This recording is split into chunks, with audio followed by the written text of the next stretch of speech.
نبی پاک جب فتح مکہ کے دن پہنچے، اب آپ غور کیجئے، ذرا امیجن کیجئے کہ وہ مکہ دوبارہ فتح ہو رہا ہے کہ جہاں سے زیادتی کر کے نکالا گیا تھا، جہاں ظلم کیا گیا تھا، جہاں صحابہ شہید کیے گئے تھے، جہاں حضرت بلال کو تپتی ریتوں پر لٹایا گیا تھا، جہاں صحابہ کو پانی میں ڈبکیاں دے کر ان کا سانس روکا گیا تھا، یعنی تکلیف کے انبار جن لوگوں نے لگایا، صحابہ اکرام کی پراپرٹیوں پر قبضہ کر لیا تھا، اب وہ مکے آ رہے ہیں۔ نارملی کیا ہوتا ہے کہ جب کوئی ملک فتح ہوتا ہے تو اب بادشاہ جو ہے وہ اپنے کر و فر کے ساتھ آتا ہے، لیڈر جو جناب ہر طرف روب جماتا ہے، مگر سبحان اللہ نبی پاک جس اونٹنی پر سوار ہو کر آ رہے تھے نا، پیارے آقا اس قدر عاجزی کے ساتھ، اس قدر انکساری کے ساتھ تلاوت قرآن کرتے ہوئے کہ آپ کے امامے کے جو پیچ تھے نا، وہ اونٹ کی جو بیٹھنے کی جگہ ہوتی کجاوا جس کو کہتے ہیں، اس کاٹھی سے مس ہو رہے تھے۔ یعنی اللہ نے اتنا بڑا مقام دیا، اتنے بڑا آنر دیا، اتنا بڑا موقع دیا، اور عاجزی کا عالم یہ ہے کہ جو ہے مالک تیری عطا سے ہے، اللہ یہ تیری طرف سے ہے۔ تو یہ اتنے بڑی خوشی کے موقع پر، اتنے بڑے پراؤڈ مومنٹ کے موقع پر بھی نبی پاک عاجزی اور انکساری فرما رہے ہیں۔ سبحان اللہ۔ اعلیٰ حضرت لکھتے ہیں تمہاری شرم سے شان جلال حق ٹپکتی ہے، تمہاری شرم سے شان جلال حق ٹپکتی ہے، خم گردن ہلالے آسمان ذوالجلالی ہے۔ حضور آپ نے سر ایسے جھکایا ہوا ہے کہ وہ آسمان کے جو پہلے دن کا چاند ہے وہ اس طرح نظر آ رہا ہے، اس قدر عاجزی۔ ایک بار نبی پاک علیہ الصلوۃ والسلام زمین پر بیٹھ کر بالکل نارمل انداز میں کھانا کھا رہے ہیں،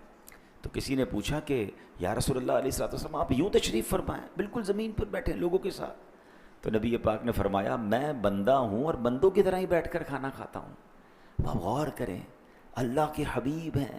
ہیں آپ، وہ ہیں، یہ ہمیشہ یاد رکھا کریں۔ نبی پاک کا مقام کیا ہے وہ تو ہم بیان کر بھی نہیں سکتے، مگر ایک حدیث سے کچھ سمجھنے کی کوشش کیجئے گا، یہ سارے معاملات بڑی آسانی سے سمجھ آ جائیں گے کہ what is the status of رسول پاک علیہ الصلوۃ والسلام ان دا کورٹ آف اللہ سبحانہ و تعالی۔ اللہ کی بارگاہ میں نبی پاک کا جو مقام ہے نا، وہ ایک حدیث قدسی سے کچھ سمجھنے کی کوشش کریں۔ اللہ فرماتا ہے لولا کلما خلقت الدنیا، اے محبوب اگر میں تمہیں نہ بناتا تو یہ دنیا ہی نہ بناتا۔ تو یہ دنیا میں جتنی رعنائیاں ہیں، اس دنیا میں جو کچھ ہے، میں ہوں، آپ ہیں، یہ دنیا کی جتنی نعمتیں یہ صدقہ ہیں جناب رسول اللہ علیہ الصلوۃ والسلام کا۔ نبی پاک کو کہا جاتا ہے نا وجہ تخلیق کائنات، ریزن آف دا اول کریشن، اور یہی بات سیدی اعلیٰ حضرت امام اہل سنت نے اپنے کلام میں سمجھائی کہ وہ کہتے ہیں زمین و زماں تمہارے لیے، مکین و مکان تمہارے لیے، چنین و چنا تمہارے لیے، بنے دو جہاں تمہارے لیے، دہن میں زباں تمہارے لیے، بدن میں ہے جاں تمہارے لیے، آقا ہم آئے یہاں تمہارے لیے، اٹھے بھی وہاں تمہارے لیے۔ تو اب نبی پاک اتنا کچھ ہوتے ہوئے عاجزی کیسی ہے کہ غلاموں کے ساتھ بیٹھ کر کھانا کھا رہے ہیں، کبھی چٹائی پر آرام کر رہے ہیں، کبھی خاک پر ہی سو رہے ہیں، کبھی جو کی موٹی روٹی ہے۔ امیر اہل سنت بڑے پیارے اشعار ان عاجزی والی اداؤں کے بارے میں لکھتے ہیں کہ تیری عاجزی پہ لاکھوں، تیری سادگی پہ لاکھوں، ہو سلام عاجزانہ مدنی مدینے والے،